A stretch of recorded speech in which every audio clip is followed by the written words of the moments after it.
전기차 카니발은 거의 만렙 모든 걸 다 갖춘 차가 될 것 같네요. 딴 거 이것저것 개발하지 마시고 그냥 카니발에다가 전기차 넣어주시면 될 것 같아요. 네, 안녕하세요. 모카 김한입니다. 지금 카니발 계약하신 분들, 그리고 계약하시려고 하시는 분들 잠깐만 기다리세요. 새 차가 나온다니까요. 난 그래도 사야 되겠어 하시는 분들, 이 영상 끝까지 보고 계약하셔도 늦지 않아요. 카니발의 새로운 파워트레인, 카니발 하이브리드, 그리고 카니발 전기차 어떻게 나오는지 간단히 살펴보시죠. 많은 사람들이 얘기하고 있습니다. MPV 하이브리드 왜 하나도 없냐? 사실 해외에는 하이브리드 MPV가 이미 많이 있어요. 토요타 시에나 하이브리드 있죠. 혼다 오디세이 하이브리드 있어요. 크라이슬러 퍼시픽 하이브리드 있지. 그런데 현대기아는 하이브리드 MPV가 없죠. 아시겠지만 하이브리드는 제조자가 손해보는 장사예요. 그러니까 이 마진이 엄청나게 줄어들어. 그래서 하이브리드를 내놓는 거에 다들 좀 소극적일 수밖에 없죠. 그래도 경쟁자들은 다 하이브리드 MPV 내놓는데 현대기아만 없으면 좀 이상하잖아요. 그런데 없을만 해요. 스타리아 디젤 LPG만 있고 카니발 디젤 가솔린만 있죠. 이 두 차종은 내수 전용 차량이거든요. 해외에는 이 차들 나가는데 그다지 인기가 없어요. 그러다 보니까 국내에서는 또 없어서 못 파는 차종이기도 하고, 그냥 약간 뭐랄까, 어차피 잘 팔려, 잡힌 고기한테 하이브리드는 굳이 안 줘, 뭐 그런 느낌이에요. 내가 뭐 손해보면서까지 하이브리드를 꼭 개발해야 되나? 이런 느낌이죠. 근데 어쨌든 수출하려면 하이브리드 지금 개발 안 할 수 없습니다. 그나마 스타리아는 지난번에 수소차로 내놓겠다 이런 얘기가 있어서 아, 이게 이런 식으로 친환경차 하긴 하는구나 이런 느낌이었는데, 카니발은 뭐 친환경차 한다 뭐 이런 소식이 아예 없죠. 이게 뭔가 빨리 좀 해야지. 잘 팔리니까? 잘 팔리니까 안 하는 거예요. 너무 잘 팔리면은 굳이 거기다가 뭘 투자하지 않아. 그러니까 좀 덜 사주셔야 돼. 카니발 구입을 좀 멈춰주세요. 카니발 구입을 멈춰주셔야 빨리 하이브리드가 나오지 않을까요? 일단 다들 하이브리드를 손꼽아 기다리고 있었는데 요 사진이 유출됐습니다. 카니발 풀체인지 KA4 멤버스라는 동호회에서 나온 사진이라고 해요. 여기 보면요, 방명공장 친환경차 전개 일정이라고 써있죠. 위에 이렇게 화살표 돼 있고 2023 돼 있고 화살표 또 가고 있잖아요. 여기가 2022구, 2023이고, 2024고 이런 식으로 이렇게 옆으로 쭉쭉쭉 가는 화살표죠. 이 화살표 보면요, 대략 2023년 전에 카니발 하이브리드와 전기차를 내놓는다고 돼 있어요. 카니발 전기차 드디어 나오는구나. 하이브리드 드디어 나오는구나. 와, 대박입니다. 그것도 내년이네요. 내년에. 감사합니다. 드디어 기다리면 이런 날이 오는군요. 이게 바로 우리가 기다렸던 차잖아요. 이 MPV의 전기차, MPV의 하이브리드 차, 이거 정말 원했던 거지. 장거리 맨날 타야 되는데 디젤은 그 덜덜덜 싫고, 그리고 2.2L 디젤이어서 아, 이게 출력이 참 애매해요. 이게 조금 더 잘 달렸으면 좋겠는데 조금 아쉽네, 이런 출력이에요. 그리고 연비가 정말 중요한데 가솔린으로 넘어갈까 하면 3.5L 가솔린이 돼. 3.5L 가솔린 이거 너무 세잖아요. 그래갖고 이게 디젤하기도 애매하고 가솔린 하기도 애매하고, 서로들 이런 식으로 탔던 게 바로 카니발인데, 근데 이게 전기차로 나온다 그러면 너무너무 좋을 것 같아요. 기존까지 우리가 전기차 포트폴리오 다 봐도 뭐 모델 3, 모델 Y, 모델 X, 아니면 현대차는 아이오닉 다 봐도 어지간하면 5인승이에요. 다 SUV라고 하기도 조금 작아. 그나마 7인승 전기차는 테슬라 모델 X밖에 없어요. 이게 얼마냐? 이게 1억 4천만 원이야. 1억 4천만. 아니 7명 이상 타는 전기차 사고 싶어요. 그러면 1억 4천만 내세요 고객님, 이런다는 거예요. 이게 말이 되냐고. 그냥 5인승차 3대 사지. 그럼 15명 타겠네. 그렇게 할 수 있는데 그게 무슨, 아니 말이 되냐고. 그랬는데 이렇게 카니발 전기차가 나온다고 하니까 정말 감사하네요. 하이브리드, 전기차 둘 다 너무너무 기대가 됩니다. 사진 나온 김에 조금만 더 보면요, 바로 옆에 보면 이 사진이 아쉽네요. 관광렌즈 막 사드리고 싶네. 요거 왜 이렇게 자르셨어? 감질만 나요. 요 앞부분 보면요, 이 친환경차 준대형 SUV라고 써있는데 이것도 굉장히 매력적일 것 같아요. 준대형차 SUV. 이 준대형 SUV라는 표현은 우리나라에서는 어떤 차에 쓰이냐면 팰리세이드나 텔루라이드가 준대형 SUV입니다. 포드 익스플로러 아니면 링컨 에비에이터, 이런 것들이 준대형 SUV. 그러니까 생각보다 어마어마하게 큰 차예요. SUV인데 일단 7인승 7인승 중에서 뒷좌석까지 넉넉하게 탈 수 있는 게 준대형 SUV입니다. 준대형 SUV가 나온다고 전기차로.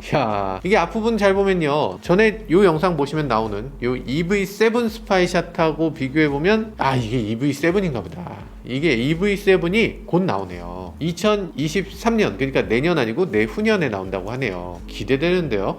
조금만 더 자세히 보여줬으면 좋겠는데 좀 아쉽네요. 어쨌든 전기차 개발에 있어서는 현대기아차가 조금 보수적으로 발표하는 것 같아요. 그래서 아마 이보다 조금 더 땡겨질 수 있지 않을까, 이렇게 기대도 해보게 됩니다.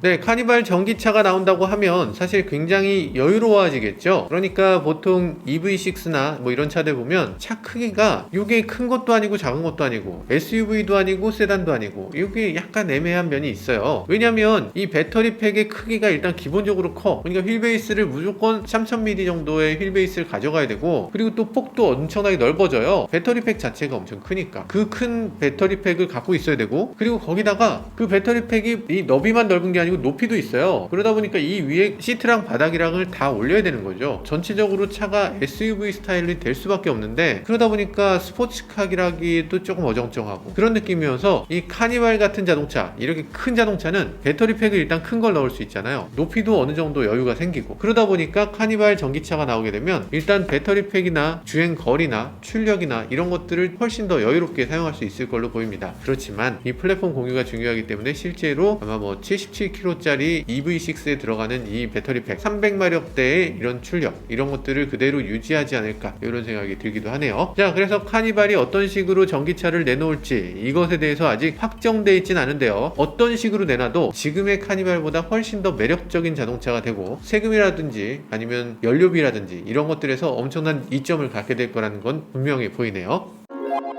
네, 그럼 카니발 하이브리드에 대해서 살짝 살펴보도록 하죠. 카니발 하이브리드 보면요, 사실 하이브리드로 안 나오는 게 오히려 이상한 차였어요. 카니발 하이브리드는 풀체인지 하면서 3세대 플랫폼으로 바뀌었고, 3세대 플랫폼은 설계 당시부터 하이브리드를 고려해서 만들었기 때문에 지금 또 하이브리드 파워트레인도 충분히 갖춰져 있고, 이대로 그냥 얹으면 되는데 그걸 굳이 안 한 거죠. 그러면 여기다가 어떤 파워트레인을 얹을 것인가, 뭐 당연히 정해져 있죠. 카니발을 하이브리드로 만들면 당연히 1.6L 터보 하이브리드를 넣을 겁니다. 그러니까 지금 소렌토에 들어가는 것하고 같은 거, 지금 1.6L 터보 유닛을 현대차, 기아차가 주력으로 사용하는 이유가 이것만 넣게 되면 연비가 상당히 절약되고요, 파워가 필요할 때는 터보를 통해서 파워도 충분히 낼 수가 있고, 그리고 또 자동차세가 줄어들기도 합니다. 게다가 1.6L는 기존에는 친환경차 인증받는데 어려움도 있었는데, 이제는 친환경차 인증받는데 큰 어려움이 없기 때문에 이제는 당연히 1.6L 여기 넣는 게 당연한 수순입니다. 뭐 어떤 분들은 야 3.5L니까 거기다가 하이브리드 넣지 않을까 하시는 분들 계실 수도 있는데, 아닙니다. 3.5L 가솔린은 현대기아차 입장에서도 이 카니발에 넣기 굉장히 부담스러운 사이즈예요. 이게 지금 마땅한 엔진이 없었으니까 그걸 넣은 거지, 솔직히 말하면 카니발에는 3.5L를 그냥 넣어주는 것보다는 2.5L 터보를 넣었어야 되는데, 이 3.5를 굳이 원하는 사람도 있겠지. 럭셔리 차는 V6야 뭐 이러시는 분들 분명히 계실 거고, 어쨌든 지금 파워트레인을 좀 다양하게 해줬으면 좋았을 텐데, 지금 현대기아차가 파워트레인을 좀 단순화시켜서 이 수익성을 극대화하는 쪽으로 자꾸 초점을 맞추고 있는 것 같아요. 좀 선택의 폭을 조금 더 넓혀줄 필요가 있는데 왜 파워트레인을 이렇게 박하게 가져가시는지 모르겠어요. 조금만 더 파워트레인을 다양한 거 선택할 수 있게 좀 해주시면 좋을 것 같아요. 네, 일단 1.6L 터보 가솔린, 이거는 저는 전혀 불만이 없고요. 뭐 김한용의 차, 우주명차 소렌토에 들어갔던 파워트레인이니까 뭐 저는 만족하면서 타고 있어요. 굉장히 검증됐고, 그리고 소렌토, 산타페, 투싼에도 들어가고 스포티지에도 들어가는 친환경 파워트레인이죠. 그래서 이 파워트레인에 대해서는 특별한 불만도 없고, 무슨 세타 엔진이라든지 뭐 이런 여러가지 자잘한 문제 이런 것들도 전혀 나오지 않았고, 아무래도 앞으로 계속 이걸로 가겠지 싶은 생각이 듭니다. 지금 와서 새롭게 엔진을 개발하거나 뭐 이런 것들은 더 이상 하지 않을 것 같고요. 자, 그럼 출력은 어느 정도 나오나? 출력은 1.6L 터보 엔진이 180마력을 내고요, 여기에 모터를 결합시키면 230마력이 나옵니다. 230마력이니까 이 디젤 엔진에 비해서 출력이 더 높아요. 출력이 더 높고, 그리고 모터로 인해서 이 막히는 길에서 가다서다 하는 경우에 출력을 더 쉽게 끌어낼 수 있기 때문에 저속에서의 높은 토크를 빠르게 활용해서 이 시내 구간에서 주행 답답함 이런 것들도 많이 줄여줄 수 있습니다. 그래서 카니발을 끄는데 가장 적합한 그런 엔진이라고 할 수 있고요. 장거리를 그냥 꾸준히 달릴 때는 디젤이 더 좋을 수 있어도 요즘 막히는 길을 계속 가다서다 하는 이런 구조에서는 당연히 이 하이브리드가 훨씬 더 유리한 모습을 보여줍니다. 네, 하이브리드를 타게 되면 가장 큰 장점, 연비라고 할 수 있죠. 요즘은 정말 고유가 시대잖아요. 이제 뭐 2,000원 간다고 하는데 이런 시대에 연비가 적게 나오는 차를 탄다? 그거 쉽지 않죠. 하이브리드라면 적어도 연비에 있어서는 자랑하면서 다닐 수 있을 것 같아요. 소렌토 타면서 연비가 20km 넘는다는 분들도 굉장히 많으신 것 같고요. 카니발은 그 정도로 잘 나오진 않을지 몰라도 어쨌든 10km 후반대까지는 나오지 않을까 기대를 해보게 됩니다. 하이브리드의 장점 세 번째, 정숙하다. 가족들이 같이 이동하는 차잖아요. 나 진짜 어렵게 장만한 건데 뒤에 탄 사람이 차가 뭐 이래 버리면 그게 그렇게 언짢습니다. 그렇기 때문에 마상을 입게 되는데 그런 거 없도록 카니발이 지금 여기 탄 사람이 차가 안락하다, 조용히, 너무 정숙해, 이런 식으로 얘기 한 번씩 해줄 수 있는 그런 조용한 차면 좋을 것 같아요. 디젤은 아무래도 좀 시끄럽죠. 정차했을 때 창문 열고 있으면 시동 소리가 막 이렇게 들어오기도 하고, 그런 것들 디젤보다 더 정숙하면서 연비도 더 좋은 그런 게 하이브리드이기 때문에 아마도 많은 사람들이 선택할 것 같습니다. 하이브리드의 장점 네 번째, 경제적입니다. 1.6L 파워트레인을 사용하면요 세금을 덜 내죠. 처음에 차 살 때부터 세금을 덜 내요. 큰 돈이 아니라고 할 수도 있는데 일단 개소세, 개별소비세에서 100만원 감면받고요, 취득세에서 40만원을 감면받아요. 자동차 처음 등록할 때 사람들이 차값만 보시는 분들 많은데 차를 실제로 등록하는 것까지를 차값으로 보셔야 돼요. 등록할 때 일단 140만원이 절약됩니다. 좋죠? 그리고 배기량이 상대적으로 적으니까 자동차세도 덜 내죠. 지금 가솔린 3.5 같은 경우는 1년 세금이 90만원이에요 근데 하이브리드 1.6L 터보는 1년 세금이 29만원입니다 29만. 그러니까 이게 이 차이가 어마어마해. 저도 지금 가솔린 1.6L 하이브리드 타잖아요. 29만원 내다 보면 흐뭇해져요. 돈 낼 때마다 흐뭇해. 큰 돈이 아닐 수도 있는데 연간 60만원 절약이라는 게 괜찮지 않아요? 괜찮은 것 같은데. 그리고 공영주차장 이거 50% 할인, 이게 쏠쏠하죠. 공영주차장 가면은 요즘 많이 올랐어요. 많이 올라서 어지간한 공영주차장은 1시간 주차했으면 3,000원에서 많이 받으면 5,000원, 4,800원 이 정도 내죠. 하루 종일 주차하면 3만원, 4만원이 그냥 깨집니다. 그거 50%. 공항에 주차할 때도 장기 주차하면 하루 만원이니까 어디 출장 갔다 오면 7만원, 야 7만원을 어떻게 내, 이런 느낌인데 35,000원 이 정도면은 버스 왔다 갔다 하는데 35,000원 들잖아 어차피. 그러면 이거를 낼까? 이런 생각이 들죠. 그러니까 공영주차장 50% 할인, 이게 엄청 꿀이에요. 선이고요. 그러니까 이게 하이브리드 무조건 가야 돼. 특히 카니발은 하이브리드 가야 돼요. 전기차면 더 좋고. 네, 아쉽지만 기대했던 사륜구동은 나오지 않는다고 해요. 사실 사륜구동은 풀체인지가 되면 몰라도 지금 굳이 넣어줄 이유가 없다라는 그런 입장인 것 같습니다. 은근히 주변에 사륜구동 좋아하시는 분들 계시던데 카니발도 사륜구동 좀 넣어주시면 좋을 것 같긴 합니다. 물론 그게 우리가 스타렉스 그리고 카니발 이렇게 두 개를 비교했을 때는 스타렉스는 후륜구동이고 후륜구동에 뒤가 비어있으니까 제대로 차가 전진하기 힘들었던 진짜 불안한 차였는데, 그것에 비하면 카니발은 정말 좋은 차긴 했어요. 근데 카니발에 사륜구동이 있으면 더 좋을 것 같은데, 좀 더 안정감 있게 움직여줘야 되는 차 아닌가? 사륜구동이 있으면 나쁘진 않겠다, 이런 생각이 들어요. 그래서 그걸 잘 결합해보면 하이브리드를 꼭 앞바퀴 굴림에 앞바퀴 모터 이렇게 안 하고 앞바퀴 굴림에 뒷바퀴 모터 이런 식으로 해서 나오면 사륜구동도 딱 되고 이렇게 하이브리드도 딱 되고 이러면 참 좋을 것 같은데, 그거 언제쯤 나오는 거예요 도대체? 이 뒷바퀴 모터로 갈 수 있는 하이브리드 빨리 좀 나왔으면 좋겠는데 기대됩니다. 기다리고 있어요. 빨리 좀 내주세요. 네, 하이브리드에 이어서 전기차 개발 소식도 있죠. 카니발 전기차라는 건 정말 기대됩니다. 일단 주행거리가 400km 넘는다면 정말 좋을 것 같고요. 그리고 지금 EV6처럼 325마력 이런 정도 출력을 낸다고 하면 괜찮을 것 같아요. 그리고 당연히 전기차가 이렇게 300마력을 넘게 되려면 앞뒤에 모터가 다 있어야 되니까 당연히 사륜구동은 저절로 되는 거죠.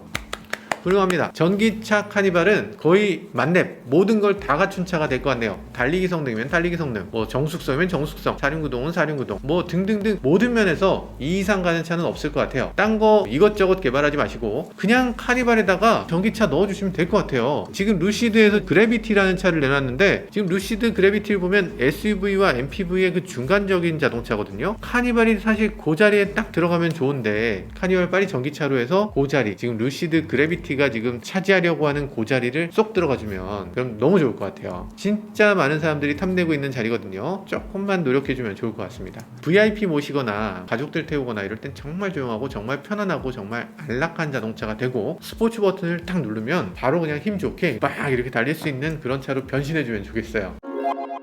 네, 가격은 어떻게 될까요? 가격이 가장 중요할 텐데요. 가격은 뭐 공개가 안 됐어요. 대략적으로 가격에 대해서 우리가 알 수 있는 방법이 있죠. 다른 차의 가격 차이를 보면 될 텐데, 디젤하고 하이브리드의 가격 차이, 보통 소렌토 같으면 한 500만원 정도 납니다. 카니발이 지금 9인승이 3,300만원, 그러면 여기다가 한 500만원 더하면 3,800만원 정도면 카니발 하이브리드 구입할 수 있을 것 같은 생각이 들어요. 3,800에 카니발 하이브리드, 잠깐 괜찮은데? 괜찮잖아. 아니 그러면 펠리세이드 사지 말고 이거 사야 되나? 뭐 이런 생각도 들잖아요. 너무 괜찮은 딜인 것 같아요. 소렌토 살려다가 이걸로, 아니 소렌토가 낫지. 아무튼 네, 그렇게 생각하시는 분들도 많을 것 같습니다. 전기차 가격은 좀 비싸겠죠. 같은 차를 전기차 플랫폼으로 바꿀 때 보통 예를 들면 G80 같은 게 있겠죠. G80 같은 경우에 한 3,4천만 원 정도 더 높아지는 것 같아요. 그러니까 배터리 가격하고 뭐 기타 등등 그런 것들이 올라가나 보죠. 그러면 이 차가 한 6천만 원대, 전기차로 6천만 원이면 사실 납득 가능한 숫자거든요. 한 1,000만 원 보조금, 1,000만 원 보조금 못 받나? 아, 1,000만 원도 못 받고 5,990만 원에 맞춥시다. 네, 5,990만 원에 맞추면 보조금도 100% 맞출 수 있을 것 같고요. 괜찮은데? 그렇게 나온다 그러면 카니발 살만할 것 같아요. 보조금 한 700만 원 받을 것 같고, 그러면은 가만히 있죠. 5천만 원 초반에 전기차 카니발 괜찮습니다. 이거 괜찮을 것 같아요. 5천만 원대에 살 수 있는 전기 카니발 기대하겠습니다. 기다리고 있어요. 네, 그동안 전기차에 대한 선택권이 너무나 적었습니다. 정말 많은 차들이 나왔지만 많은 차들이 다 비슷비슷했어요. 솔직히 아이오닉5하고 EV6 뭐가 달라? 그리고 모델 Y, 모델 3 그게 뭐 그렇게 달라? 다 비슷비슷한 크기, 비슷비슷한 디자인에 비슷비슷한 용도, 뭐 활용도가 크게 다르지 않아요. 그러다 보니까 그냥 너무 직접적으로 경쟁하는 거죠. 너무 직접적으로 경쟁해서 모델 3, 모델 Y 좋다 그러면 아이오닉 팬들이 막 악플을 남깁니다. 아니 우리 아이오닉5가 더 좋지 뭐 이러면서, 이게 이상하게 티격태격하는 그 시장에 너무 달라붙어 있어요. 그러니까 아마도 선험자가 이게 좋다라고 하니까 그걸 그냥 따라가는 것 같은데, 그거보다는 블루오션이 얼마든지 펼쳐져 있는 게 전기차 시장인데, 그런 다른 시장도 조금 개척해보는 게 좋지 않을까 이런 생각도 들기도 했고요. 그리고 소비자 입장에서도 사실 그동안 선택권이 너무 없었는데 이제는 선택권이 좀 넓어지는 것 같아서 기분도 좋아집니다. 지금까지 저는 모카 김한효였습니다. 감사합니다.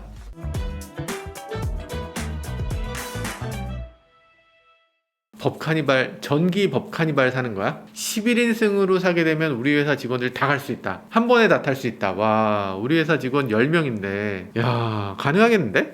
가능. 11인승 타서 같이 워크샵 가요.